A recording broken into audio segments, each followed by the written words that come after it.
오늘 사무엘상 24장 1절에서 7절로 다윗 시리즈 16번째 말씀 나누도록 하겠습니다. 우리가 이미 살펴보았던 것처럼 다윗은 도망자의 삶을 살아가면서도 어떤 상황을 만나든 하나님의 뜻을 먼저 묻고 거기에 순종하려고 무던히 애를 씁니다.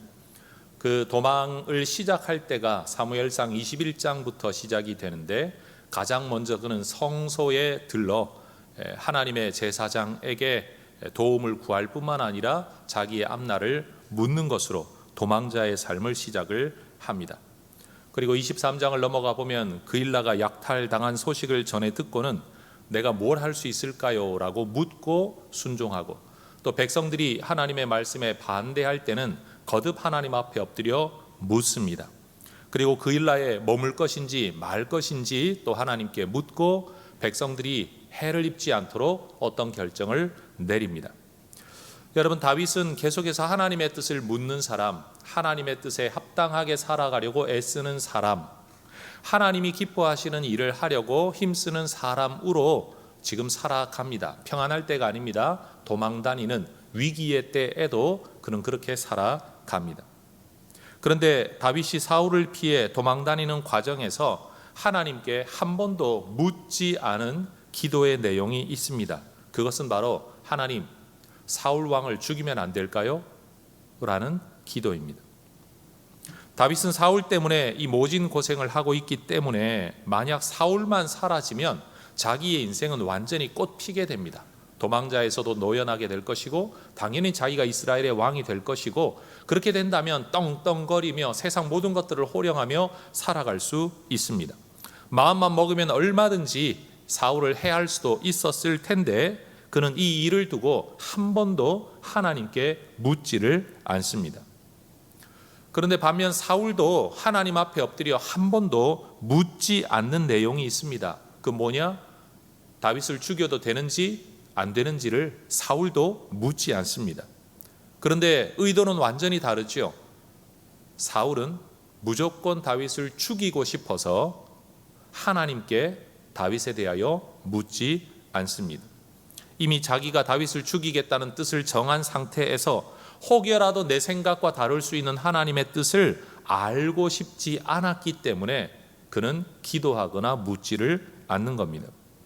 두 사람 모두 하나님께 물어볼 필요가 없다고 여길 만큼 흔들리지 않는 확고한 신념을 가지고 있었습니다. 그런데 누군가의 생명과 하나님의 주권에 대한 두 사람의 태도는 극과 극이었습니다. 하나님이 기름 부은 사람에게는 절대 내가 손을 댈 수 없다라는 이 신념이 다윗의 믿음이었다면, 하나님의 뜻이 무엇이든지 상관없이 내 손으로 내 뜻을 실행하고야 말겠다라는 이 신념은 사울이 가지고 있었던 불신앙의 모습이었습니다. 우린 이렇게 말할 수 있습니다. 무엇이든지 하나님께 묻고 행해야 된다. 그게 믿음이다 라고 우리는 배워왔고 또 가르치고 있습니다. 맞습니다. 그런데 어떤 건 묻지도 않는 것이 믿음일 수 있습니다. 다시 말하겠습니다. 어떤 일이든 묻고 그 뜻에 따라 순종하는 것이 믿음인데, 어떤 일은 묻지도 않는 것이 믿음일 수 있습니다. 하나님의 뜻을 모를 때야 당연히 물어야 합니다. 하나님의 뜻을 알 때까지 기다려야 합니다. 알게 되면 순종해야 합니다. 그런데 이미 하나님이 말씀하셨고, 이미 하나님의 뜻을 보여주셨고, 이미 하나님의 원칙이 무엇인지 알고 있는 것을 자꾸만 되묻는다라는 것은 혹이라도 그것이 아닌 다른 뜻을 내가 듣고 싶다라는, 다시 말해 이미 알고 있는 하나님의 뜻 말고 다른 내가 듣고 싶은 이야기를 듣고 싶다라는 불신앙의 기도가 될 수도 있다는 사실입니다. 우리는 살면서 이런 일을 자주 경험하죠. 분명 저쪽에서 대답을 했습니다. 그런데 아이들이 부모에게 질문합니다. 먹으면 안 돼? 안 돼. 또 묻죠. 먹으면 안 돼? 안 돼. 먹으면 안 돼? 안 돼. 여러분, 몇 번이나 질문하는 이 의도 속에는 뭐가 담겨 있는 거죠? 부모는 먹지 말라고 하는데 나는 먹고 싶다라는 거예요. 계속해서 묻는다라는 건 그 뜻에 순종하겠다는 의도가 있는 게 아니라 불순종하고 싶다, 내 뜻대로 하고 싶다, 혹시 바뀌지 않았을까, 혹시 변하지 않았을까라는 것을 알고자 하는 인간의 의도가 담겨 있다라는 겁니다. 여러분, 혹여 우리는 하나님 앞에 엎드려 기도하고 있는데 그런 마음의 기도를 하고 있지는 않을까요? 다시 말해 오늘 본문을 들어가면서 저는 바로 이 기도하지 않는 두 사람, 묻지도 않는 두 사람, 그러면서도 신념처럼 붙들고 있는 자기 인생의 어떤 결정, 이것을 가진 두 사람의 모습 속에서 한 사람은 완전한 불신앙을 보여주고 한 사람은 절대적인 신뢰와 믿음을 보여주고 있다라는 점에서 우리는 지금 무엇을 묻고 있는 사람인가, 어떤 원칙을 가지고 살아가고 있는 사람인가를 오늘 말씀 가운데서 한번 살펴보기를 원합니다. 블레셋의 갑작스러운 침략 때문에 사울은 셀라 하마누곳이라는 곳에서 거의 다 잡은 다윗을 포기하고 돌아서야만 했습니다. 그런데 그 블레셋의 문제를 해결한 직후에 사울은 또다시 다윗을 뒤쫓기 시작합니다. 사울이 다윗을 잡기 위해 거느린 군대를 일컬어 성경은 온 이스라엘에서 택한 사람 3,000명이라고 말을 합니다. 여러분 생각해 보십시오. 3,000명의 사람을 뽑는데 온 이스라엘을 뒤질 필요는 없는 겁니다. 다시 말해 비상시국에 여러분 농부를 그냥 군인으로 징집하기 위해서는 여러분 아무 데서나 3,000명 데려오면 되는데 온 이스라엘에서 택하고 고른 3,000명이라는 것은 훈련되고 정예된 상비군, 말 그대로 특수부대를 구성했다라는 의미를 가지고 있는 겁니다. 다윗 일행이 숨어 있다라고 보고된 엔게디라는 이 지역은 사해 서남쪽에 있는 안반으로 된 산악지대입니다. 산악지대인데도 불구하고 이곳에는 작은 샘에서 시작된 물줄기가 오아시스를 이루고 있어서 사람이 살기에는 안반 지역이지만 물이 있고 산악 지역, 그래서 양이나 염소를 목축하기 위해서 이곳에 많은 사람들이 모여 있어서 오늘 성경에 보면 들염소 바위라는 지명, 양의 우리가 있는 굴이라는 표현들이 등장하는 걸로 보아 우리는 거기가 어딘지를 모르지만 이 성경을 기록하는 사람들로서는 벌써 엔게디에 양의 우리가 있는 굴, 들염소 바위라고 말을 하면 어딘지 사람들이 다 알 만큼 여러분 그곳에서 많은 목축이 행해지고 있었다라는 것을 우리는 추측해 볼 수가 있습니다. 다윗도 바로 이렇게 물이 있는 곳, 그리고 쉽게 군대가 쳐들어오기 힘든 안반으로 된 산악 지역, 그리고 숨기에 좋은 동굴이 있는 곳에 지금 피신해 있었다라는 것이죠. 그런데 여러분 다윗을 뒤쫓던 사울이 갑자기 군사들의 무리로부터 떨어져 나와 한 굴에 들어갑니다. 배변 활동을 위해서입니다.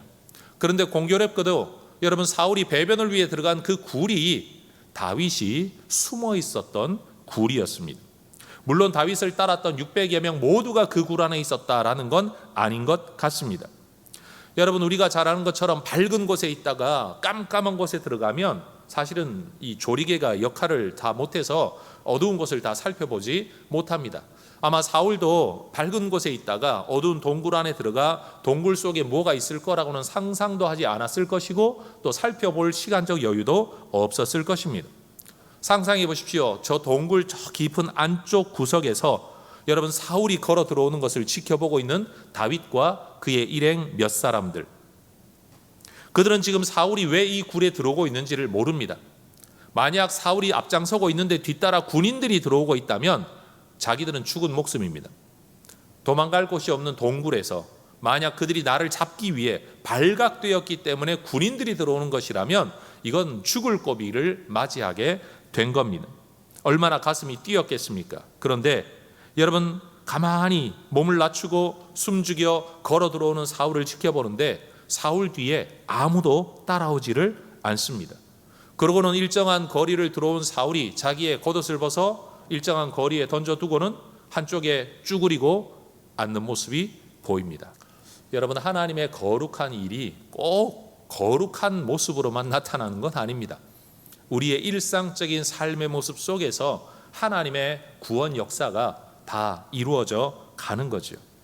여러분 막다른 골목에서 이제는 동굴에서 이제는 죽었구나 싶었던 사람들이 이제는 마음이 들떠서 다윗에게 몰래 아마 소리를 낮춰 말을 했겠죠. 4절이 그렇게 말을 합니다. 다윗의 사람들이 이르되 보소서 여호와께서 당신에게 이르시기를 내가 원수를 너의 손에 넘기리니 너의 생각에 좋은 대로 그에게 행하라 하시더니 이것이 그날이니이다. 따라하십시다. 이것이 그날입니다. 다시요. 오늘이 그날입니다.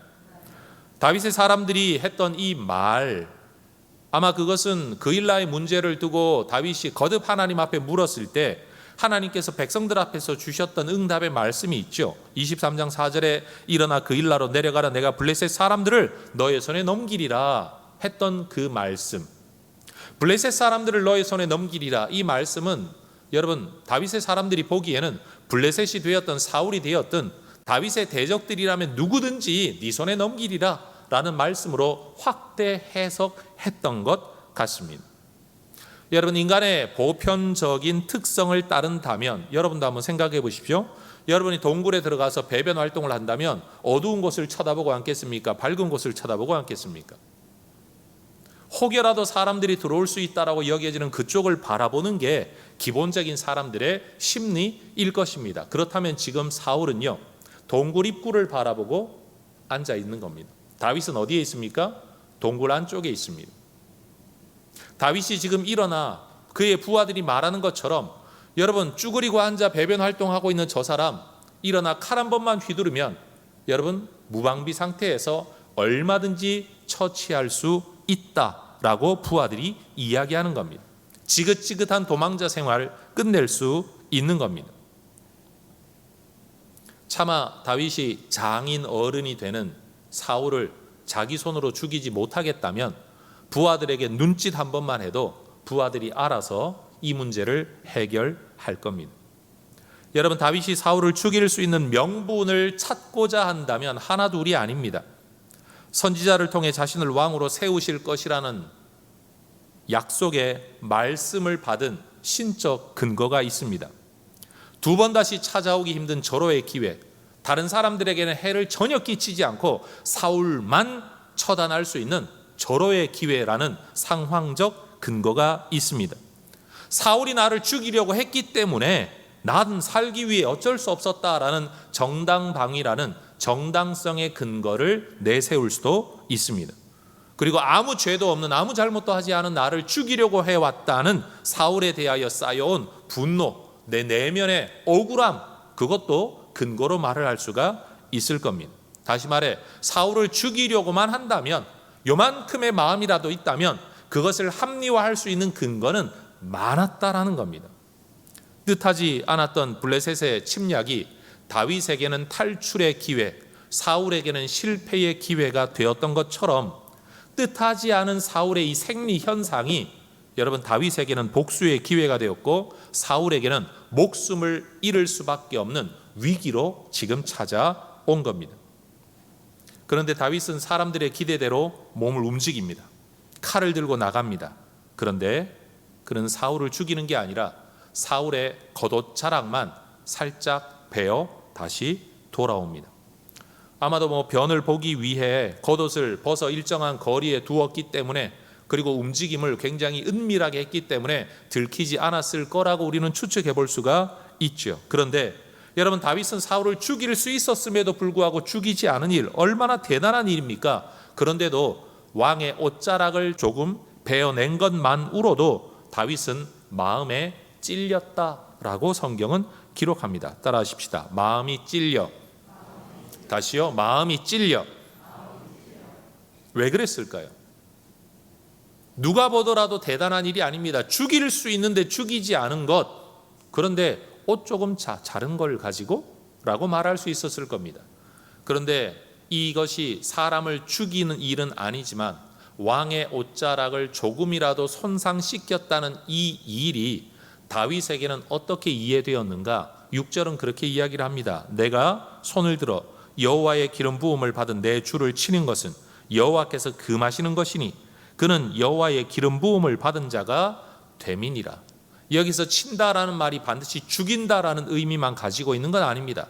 죽인다는 의미를 포함하고 있지만 내가 손을 대어 해를 입히는 일체의 모든 행동을 우리 하나님은 금하신다 라고 다윗은 생각하고 있었던 것입니다.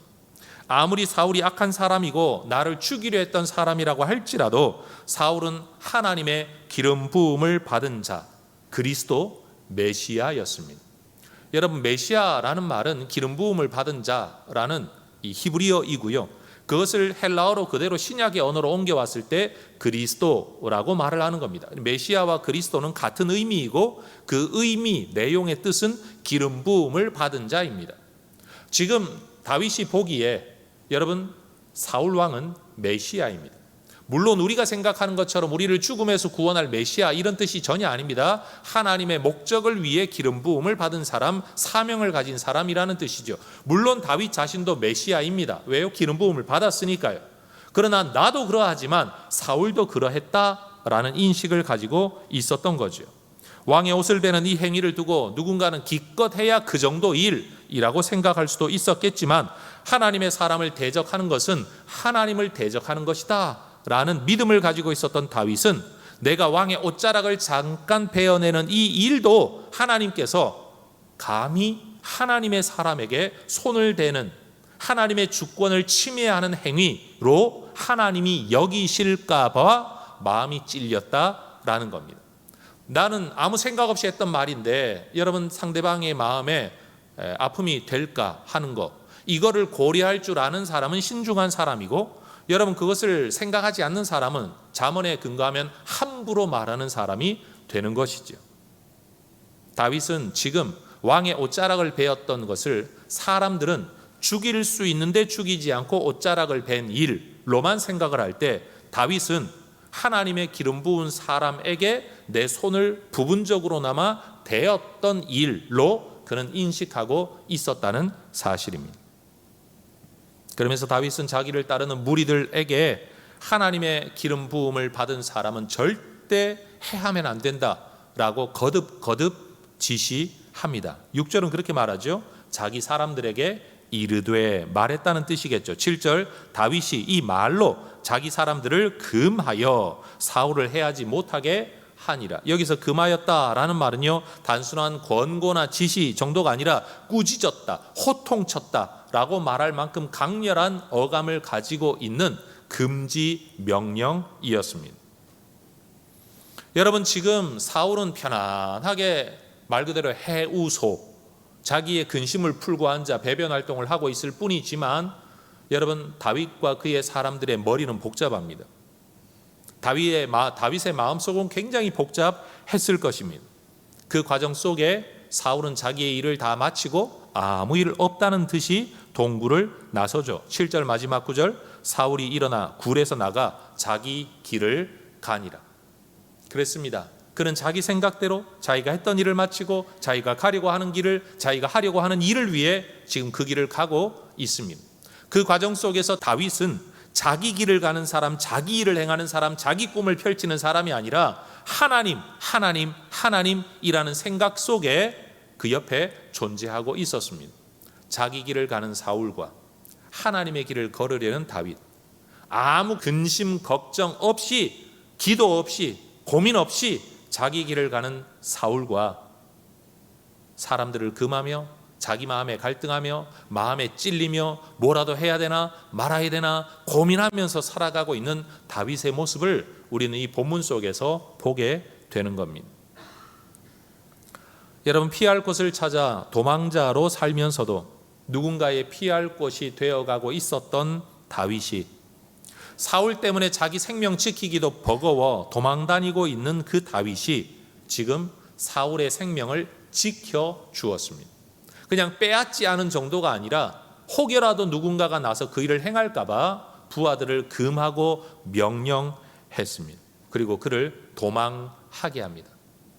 도망자는 자기 자신인데 오히려 죽음의 위기에서 사울을 벗어나게 도망하게 만듭니다. 어떤 면에서는 또 하나의 셀라 하마느곳이죠. 분리의 바위, 탈출의 바위죠. 이전에는 다윗이 탈출했지만 지금은 다윗의 손에서 사울이 탈출하고 있는 겁니다. 사울은 하나님께서 다윗을 자기 손에 붙여주지 않으시는데도 불구하고 그를 찾아 죽이려고 애쓰는 사람이었습니다. 그런데 다윗은 부하들의 말에 의하면 하나님이 원수를 그의 손에 붙여주셨음에도 불구하고 사울을 해하지 않습니다.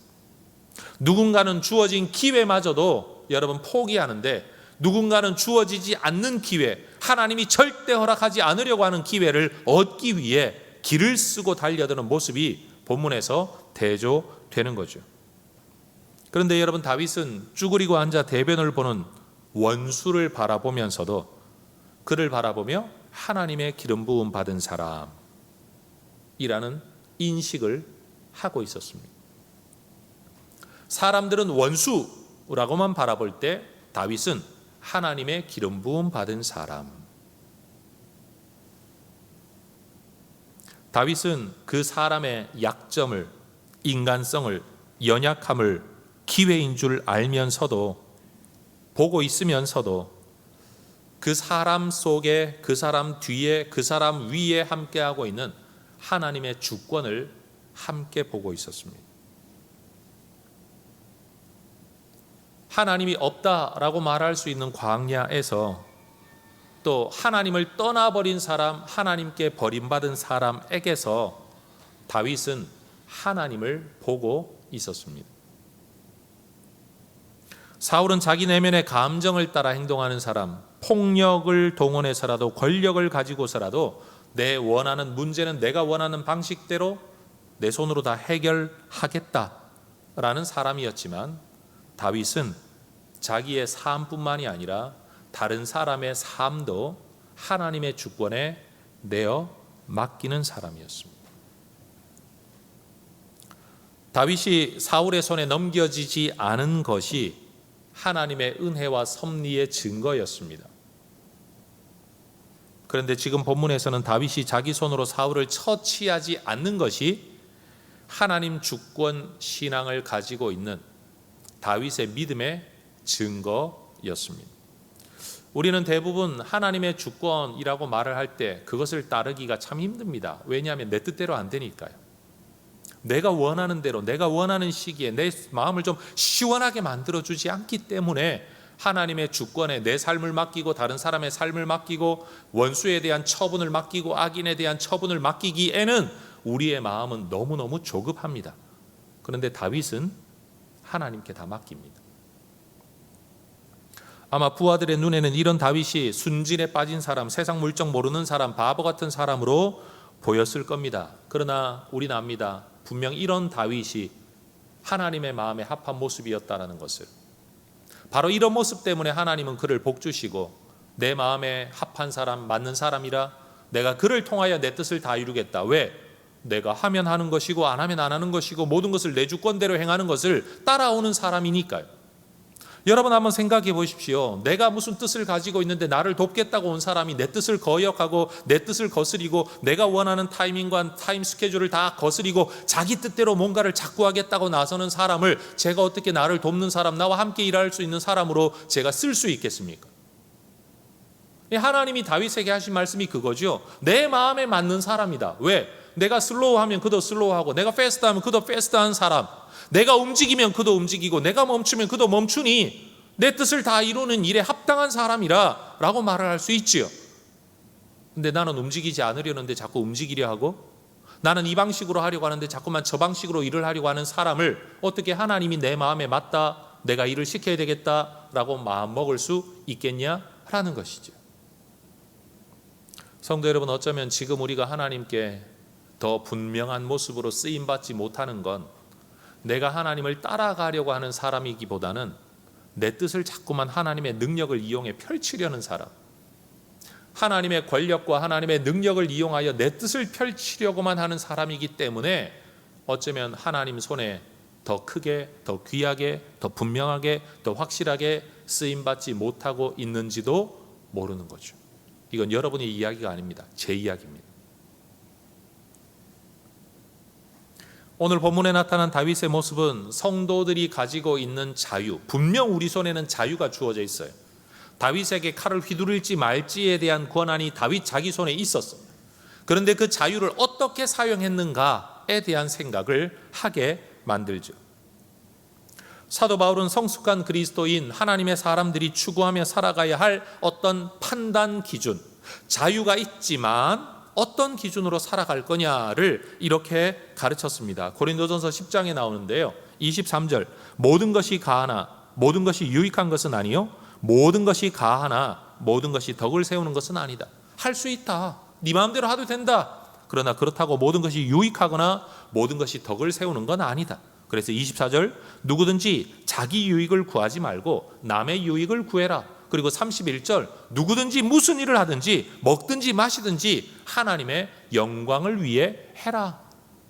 여러분, 모든 것이 우리에게는 가합니다. 할 수 있습니다.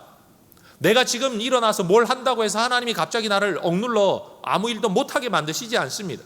지금 이 설교를 듣고 있는 중에도 여러분 일어설 수도 있고 소리를 지를 수도 있고 걸어 나갈 수도 있고 주무실 수도 있고 뭐든지 여러분의 자유입니다. 그런데 그 자유 속에 하나님 말씀하시기를 정말 그것이 덕을 세우는지, 그것이 정말로 유익한 것인지를 생각을 해라.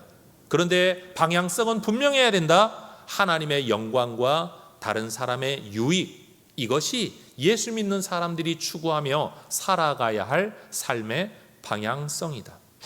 여러분, 우리의 자유를 무엇을 위해 사용해야 되냐? 내 유익이 아니라 남의 유익을 위해 살아가는 것, 내 뜻을 펼치는 게 아니라 하나님의 영광을 위해 살아가는 것. 자유는 자유인데 자기 제한성을 가지고 방향성을 가지고 살아가는 게 믿음의 사람이다 라고 바울이 이야기를 한 거죠. 여러분, 남의 유익을 구하고 하나님의 영광을 위해 사용하는 것에 대하여 갈라디아서 5장 13절에서 바울은 다시 한번 그렇게 말을 합니다. 화면 보고 같이 한번 읽어보겠습니다. 형제들아, 너희가 자유를 위하여 부르심을 입었으나 그러나 그 자유로 육체의 기회를 삼지 말고 오직 사랑으로 서로 종노릇하라. 육체의 기회가 무엇입니까? 죄성을 탐닉하기 위해, 죄성을 만족시키기 위해 자유를 사용하지 말고 서로 섬기기 위해, 어떤 섬김? 사랑 안에서의 섬김을 위해 그 자유를 사용해라. 네 만족이 아니라 다른 사람에게 유익을 위해 자유를 사용하라 말씀하는 겁니다. 베드로전서 2장 16절도 말씀합니다. 같이 읽겠습니다. 너희는 자유가 있으나 그 자유로 악을 가리는 데 쓰지 말고 오직 하나님의 종과 같이 하라. 악을 숨기는 일에, 악을 행하는 일에, 죄성을 만족시키는 일에 자유 이야기하지 말고, 내가 하고 싶은 말 아무렇게나 질거리기 위해서 나는 말에 자유가 있어 라고 말하지 말고, 다른 사람에게 유익을 위하여 내 악을 가리고 내 악을 펼치는 데 자유를 쓰지 말고 하나님의 종처럼 하나님의 뜻을 펼치는 일에 너희의 자유를 사용해라 라고 말씀하는 거죠.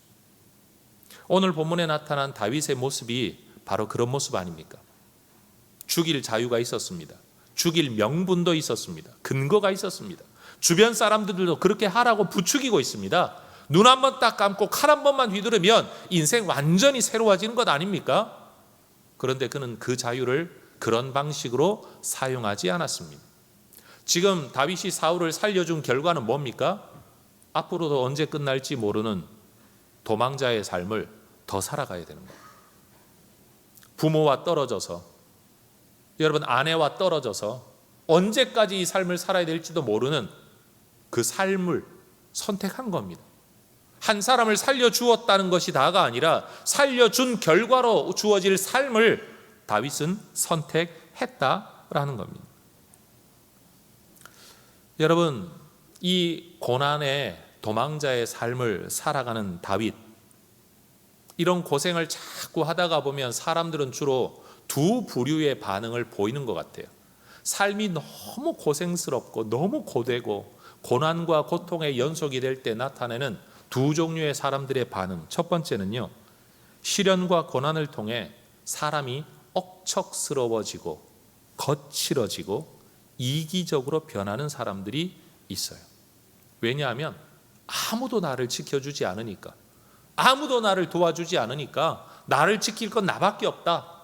여러분, 손을 더 굳게 쥐고 어금니 깨물고 독하게 세상을 살아가는 거죠. 그런데 또 한 부류의 사람들은요, 시련과 고난을 통해 오히려 억척스러워지는 게 아니라 부드러워지고 여유로워지고 다른 사람이 어떻게 되든 내가 살아야 돼라고 하는 게 아니라 사람들이 다 그래 라고 오히려 베풀면서 살아가는 사람들도 있습니다. 물론 소수이지만. 다윗은 자신이 사울의 손에 거의 잡히게 되었을 때, 셀라 하마느곳 지난주의 말씀의 사건을 보게 되었을 때 갑작스러운 블레셋의 침략이 사울의 손에서 벗어나는 기회가 되었다는 경험을 그는 이미 했습니다. 하나님이 나를 사울의 손에 넘기지 않으려고 하신다면 내 편이어야 할 사람들이 남의 편이 될 때, 여러분, 남의 편인 사람을 통해서도 나를 구원하시는 하나님의 손길을 다윗은 이미 경험한 겁니다. 만약 지금 사울이 내 눈앞에 있어서 그가 내 손에 놓여진 사람이라고 할지라도, 만약 하나님이 그를 내 손에 넘기지 않으신다고 한다면 내가 그를 지금 죽일 수는 있을런지 몰라도 죽인다고 해서 내가 당장 왕이 되거나 내가 뜻하는 대로 풀려가지 않을 수도 있다는 것을 다윗은 알고 있는 겁니다. 제가 다시 말합니다. 여러분 깊이 생각하십시오. 당장의 문제는 내 뜻대로 행할 수 있을런지 몰라도 그 일을 통한 결과는 내 뜻대로 안 될 수도 있다라는 것을 다윗은 알고 있는 겁니다. 왜요? 사울이 그렇게 자기 뜻대로 권력, 군사 모든 걸 동원해서 나를 잡으려고 하여도 하나님이 나를 그의 손에 넘기지 않으시면 어떤 상황을 만들어서라도 하나님이 나를 지키신다는 것을 다윗 스스로가 경험하는, 누리며 살아가는 사람으로서, 만약 하나님이 지금 사울을 자기 손에, 왕위를 내 손에 넘길 때가 아니라고 하나님이 마음먹고 계시다면 내가 지금 사울을 죽일 수 있을런지 몰라도 죽인다고 모든 문제가 해결되는 건 아니라는 것을 다윗은 알고 있었던 거죠. 죽이는 건 내 뜻대로 할 수 있을런지 몰라도 죽임을 통해 얻기를 원하는 일들은 내 뜻대로 되는 게 아니라는 거예요.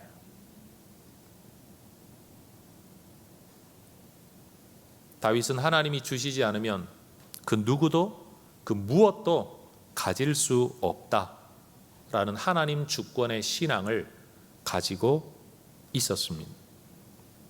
다윗이 또 이렇게 사울을 살려주고 그를 도망가게 하는 데는 어쩌면 요나단과 맺은 여호와 앞에서의 언약이 영향을 미쳤을지도 모릅니다. 물론 요나단과 그의 후손에 대한 언약을 맺었지만, 여러분, 그렇다고 요나단의 관계성을 생각을 하면 그의 아버지를 자기 손으로 죽인다? 그것도 장인어른을 내 손으로 죽인다? 여러분, 이건 있을 수가 없는 일이었던 거죠. 다윗은 하나님에 대해 신실할 뿐만 아니라 인간에 대해서도 신실한 길을, 오히려 내가 고생하고 말지라는 길을 그는 선택한 겁니다. 여러분, 광야에서 오랜 시간을 쫓기는 중에 원수를 죽일 수 있는 절호의 기회, 그런데 그것을 오히려 포기해버린 다윗의 모습을 보면서 우리는 광야에서 40일을 굶주리고 나서 마귀에게 시험을 받으신 예수님, 그렇게 굶주렸을 때에 네가 능력 있으면 이 돌로 떡덩이 되게 하라 라는 기적, 그 능력을 가지고 있으면서도 스스로 그 기회를 사용하지 않았던 예수님의 모습을 우리는 떠올리게 됩니다. 그뿐만이 아니죠. 예수님께서는 자기를 욕보인 원수들을 자기 손으로 복수하실 수 있었지만, 그런 능력이 그 손에 있었지만 예수님께서 그 모든 처분을 하나님께 맡긴 베드로전서의 말씀도 우리는 떠올리게 됩니다. 우리에게 여러분, 쫓기는 삶을 벗어나고 삶의 광야를 벗어날 수 있는 기회가 찾아왔을 때, 일생을 숨죽이고 살다가, 여러분 고생하며 살다가 이제 좀 허리 펴고 내 뜻을 펼칠 기회가 찾아왔을 때, 심지어 그것이 하나님이 주신 선물인 것처럼 여겨질 때, 주변에서도 다 이게 하나님이 너한테 주신 기회다, 복이다 라고 말을 할 때, 여러분 그때 우리는 어떤 기준으로 처신하게 될까요?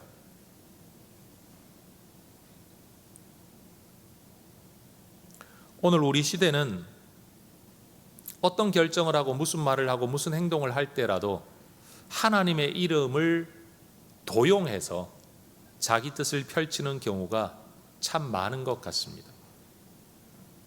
저는 갈라디아서 6장 7절의 말씀을 굉장히 두려워합니다. 그 말씀은 이러합니다. 스스로 속이지 말라. 하나님은 업신여김을 받지 아니하시나니 사람이 무엇으로 심든지 그대로 거두리라. 스스로 속이지 마라. 저는 목사로 살면서도 제 마음속에 제일 두려워하는 게 그겁니다. 내가 하고 싶은 일을 하면서 하나님 이름 팔아먹지 않는 것.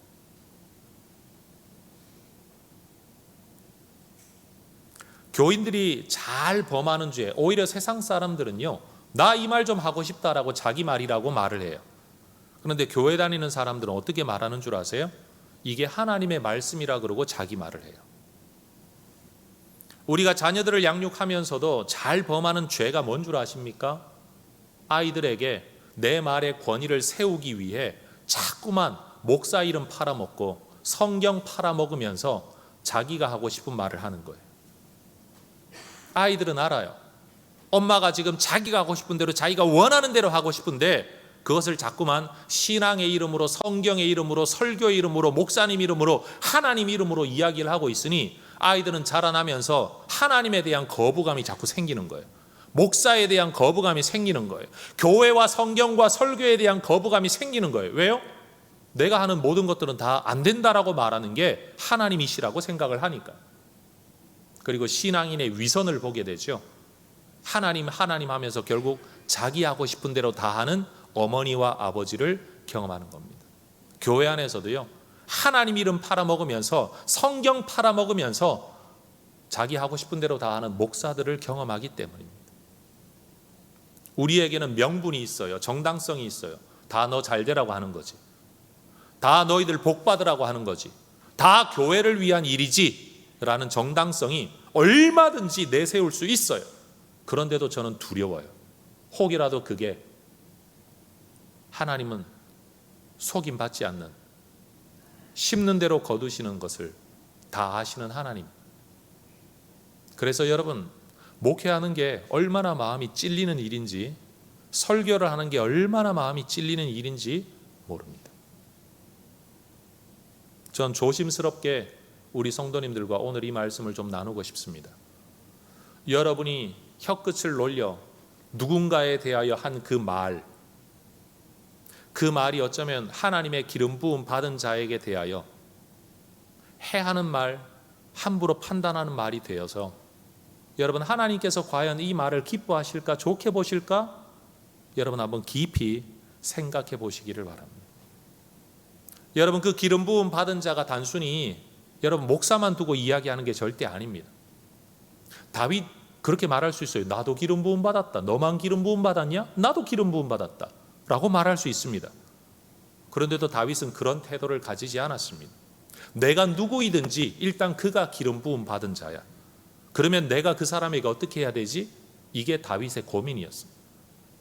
성도 여러분, 목회자들만 두고 이런 생각을 하는 게 아니라 사실은 여러분의 배우자를 두고, 여러분의 자녀를 두고, 여러분의 부모님을 두고요, 그리고 심지어 내가 만나는 예수 믿지 않는 한 사람의 인격을 두고 우리가 이 생각해야 됩니다. 내가 하고 있는 이 말이 저 사람에게 대한 하나님의 주권을 내가 넘어서는 것이 되지 않아야 한다. 내가 내 자리와 내 선을 잘 지키는 삶이 되어야 된다. 전도서 8장 11절에 보면 이런 구절이 있죠. 악한 일에 관한 징벌이 속히 실행되지 아니하므로 인생들이 악을 행하는데 마음이 담대하도다. 지금껏 우리가 그렇게 살아오면서도 하나님이 나타나셔가지고 너 이러면 죽는다 경고 한번 하신 일이 없다가 보니까 우리는 그래도 되는 줄 알고 당연한 줄 알고 누구나 그렇게 사니까 여러분 악을 행하는 일에 너무나도 담대한 게 오늘 우리의 모습이라는 거죠. 다윗의 모습이 정상이에요. 사울이 비정상이에요. 근데 세상은 다 사울처럼 살아요. 그래서 우리는 다 사울이 정상인 줄로 알아요. 근데 그렇지 않다라는 거죠. 어려운 시험과 고난과 고통의 상황에서도 사람의 밑바닥이 드러나고 그 사람의 믿음이 드러나지만, 너무나도 잘 되고 형통할 때도 사람의 밑바닥이 드러나고 그 사람의 믿음이 드러납니다. 그러니 여러분, 더없이 좋은 기회가 찾아왔을 때가 시험의 때라는 인식을 우리는 가질 수 있어야 됩니다. 절호의 기회가 찾아온 이때 내가 어떤 믿음, 어떤 마음을 가진, 어떤 중심을 가진 사람인가가 드러나게 된다라는 겁니다. 훗날 다윗은 하나님을 위한 성전을 짓고자 했습니다. 내 하나님은 너는 군인이다. 네 손에 너무 많은 피를 흘렸다. 피 흘린 사람이 성전 짓는 것을 나는 원치 않는다. 전쟁하지 않은 네 아들 평화의 사람이 성전을 지으면 좋겠다. 다윗은 하나님을 위한 일의 꿈을 꾸고 있었음에도 불구하고 그는 자기의 뜻을 내려놓고 아들이 성전을 지을 수 있도록 준비하는 자, 후원하는 자의 역할로 만족합니다. 여러분, 사울을 손대지 않은 것이나 성전에 손을 대지 않은 것은요, 똑같은 믿음이에요. 한쪽은 남의 생명을 해하지 않고 하나님의 주권을 침범하지 않는다라는 믿음이었던 것처럼 하나님을 위한 일이라고 할지라도 하나님의 뜻 거기에 내가 오히려 복종하고 순종하겠다, 내 소원마저도 내려놓겠다, 이게 바로 하나님 주권의 모습이었다라는 거예요. 하나님을 위한 일, 교회를 위한 일이라고 하면 무조건 명분이 있는 일이니까 나 해야 되겠다. 목사님이 말려도 해야 되겠다. 교회가 말려도 내가 해야 되겠다. 여러분, 그것은 절대로 하나님 주권의 신앙이라고 말할 수 없는 거죠. 내 주권의 신앙인 거죠. 내가 생각할 때 옳은 일이면, 내가 생각할 때 좋은 일이면 나는 무조건 해야 되겠다. 자기 주권의 삶을 살아가는 사람인 거죠.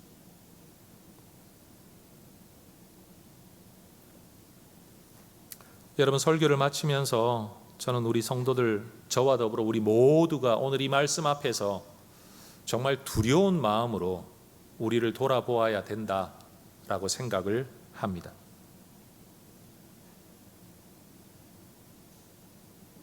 하나님을 위한 나의 뜻, 교회 유익을 위한 나의 뜻, 자녀의 유익을 위한 나의 뜻, 내가 살아남기 위한 나의 뜻, 그 모든 뜻을 하나님의 주권 앞에 내려놓고 고생 더 하더라도, 내가 더 어려워지더라도, 나는 욕먹고 저 사람 원수는 더 잘 되더라도 나는 그 길을 가겠다, 그 선택을 하겠다 라는 이 다윗의 모습에서 여러분, 우리가 이 하나님 주권의 신앙을 좀 선택할 수 있으면 좋겠습니다.